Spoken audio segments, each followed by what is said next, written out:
These nostalgic photos show the first wind turbines installed by Jess Jessen and his father 2 decades ago. Back then, the Jessens were wind power pioneers here near the shore in the far north of Germany.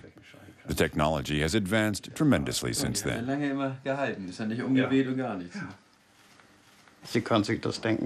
Back then, people came up to us and said we were crazy.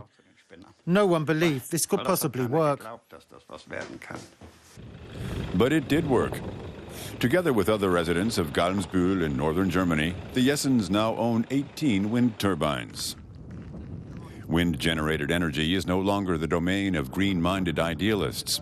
Thanks to state subsidies, it's become a profitable energy sector with record growth rates and healthy profits. Maintenance work 130 meters above the ground. The turbine operators say they could soon supply half of Schleswig-Holstein's energy needs. But when their turbines overproduce, they're cut off the grid. They say the large utility companies are not doing anything to tackle transmission problems. It hurts when there's lots of wind and the turbines don't generate because the grid can't take it. The politicians fund coal power plants, which I can't understand. And they put the brakes on improvements to the transmission lines.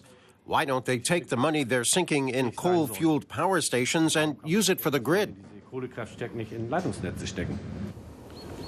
The small and medium-sized wind operators are struggling for a share of the electricity market.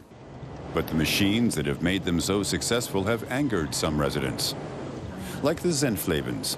They say though the rotors are just a few hundred meters away, they're as noisy as if they were standing right there. Das dahinter, ist das auch 400, ist das nicht 300? When they bought this old farmhouse, there were only small turbines here. Today, the rotor noise has grown considerably. They're opposed to the planned extension of the wind park, but say the authorities won't listen to them. We moved here for the peace and quiet, because we love it, and it's been destroyed for us. Do we have to have 126-meter rotors? Couldn't we have smaller ones, 100 meters high, without the blinking lights? These are questions that remain unheard. The operators want to generate as much electricity as possible. They've convinced citizens in Galmsbüll to become partners in the project in a bid to gain acceptance for it. They argue that wind power provides jobs and financial security for the region. You never get everyone behind you, but if a sizable majority, say 2/3, backs it, then the local council has to take a decision and decide to go along with it or not. Jess Jessen hopes that more and more regions will get involved in wind power generation. But space on land is limited. Policymakers and utility companies are looking to offshore wind parks as a solution. Galmsbüll lies next to mud flats with plenty of room for giant turbines. Some operators believe this would help the German government realize its climate protection goals, but Jessen thinks offshore power generation is too expensive. It's a courageous vision, and there's a reason why they've been talking about it for 6 or 7 years with still nothing in the water.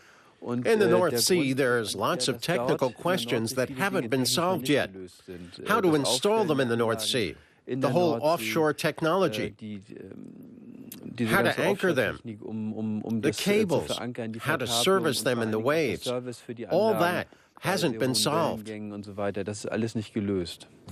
But Jessen knows the technical issues could be solved in a few years' time. After all, he knows from experience how a bold idea can become reality.